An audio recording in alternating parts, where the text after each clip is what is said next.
আসসালামু আলাইকুম প্রিয় বন্ধুরা। আজ একটি ঔষধের ভিডিও নিয়ে এসেছি। ঔষধটির নাম হলো Modigard. Modigard domperidone EP. Modigard paediatric drop. প্রতি মিলি ড্রপসে আছে ডমপেরিডন ইপি 5 মিলিগ্রাম। নির্দেশনা হলো ডিসপেপটিক সিপোটম কমপ্লেক্স।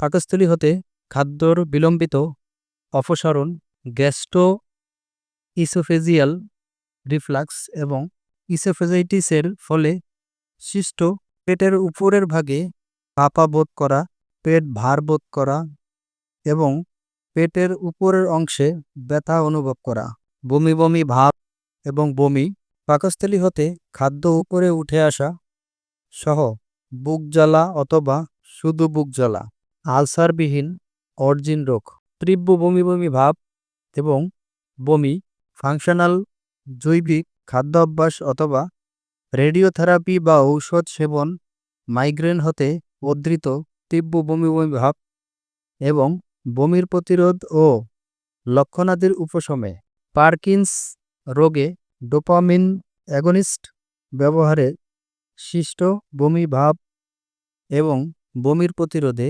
রেডিওলজিক্যাল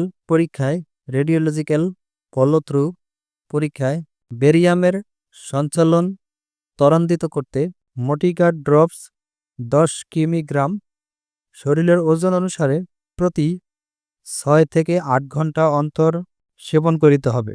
তীব্র বমি বমি ভাব এবং বমির প্রতিরোধে সর্বোচ্চ চিকিৎসাকাল 12 সপ্তাহ। পার্শ্ব প্রতিক্রিয়া হলো যেসব পার্শ্বপ্রতিক্রিয়া দেখা দিতে পারে। ডমপেরিডন রক্তে প্রোল্যাক্টিনের মাত্রা বৃদ্ধি করতে পারে।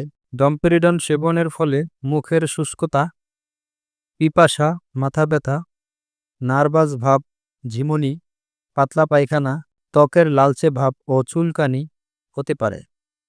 ক্লিনিক্যাল পরীক্ষায় এক্সট্রা পিরামিডাল রিয়াকশন রোগীর ক্ষেত্রে দেখা গেছে। সতর্কতা: বাচ্চাদের ব্লাড ব্রেইন ক্যারিয়ার অপরিণত অবস্থায় থাকা এক্সট্রা পিরামিডাল রিয়াকশনের সম্ভাবনা বেশি থাকে, তাই বাচ্চাদের ক্ষেত্রে ডমপেরিডনের অতি সতর্কতার সাথে ব্যবহার করা উচিত।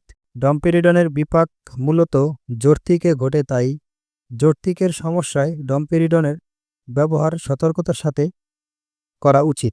আলো ও আর্দ্রতা থেকে দূরে 30 সেন্টিমিটার তাপমাত্রার নিচে সংরক্ষণ করুন। সকল ঔষধ শিশুদের নাগালের বাইরে রাখুন। শুধুমাত্র রেজিস্টার্ড চিকিৎসকের পরামর্শ অনুযায়ী সেবন করিবেন। মডিগার্ড পেডিয়াট্রিক ড্রপ প্রতিটি বোতলে রয়েছে 15 মিলি। এটি মূল্য হল 25 টাকা। প্রস্তুতকারক স্কয়ার ফার্মাসিউটিক্যালস লিমিটেড। বন্ধুরা, আমরা শুধু ঔষধ সম্পর্কে সাধারণ ধারণা দিয়ে থাকি। সকল ঔষধ রেজিস্টার্ড চিকিৎসকের পরামর্শ অনুযায়ী সেবন করিবেন।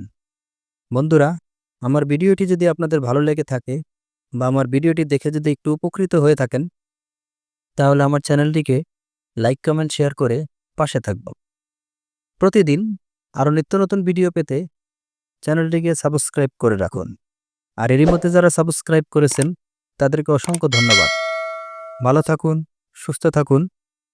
মেডিসিন টিপস ফ্রেন্ড ইউটিউব চ্যানেলের সাথেই থাকুন। আল্লাহ হাফেজ।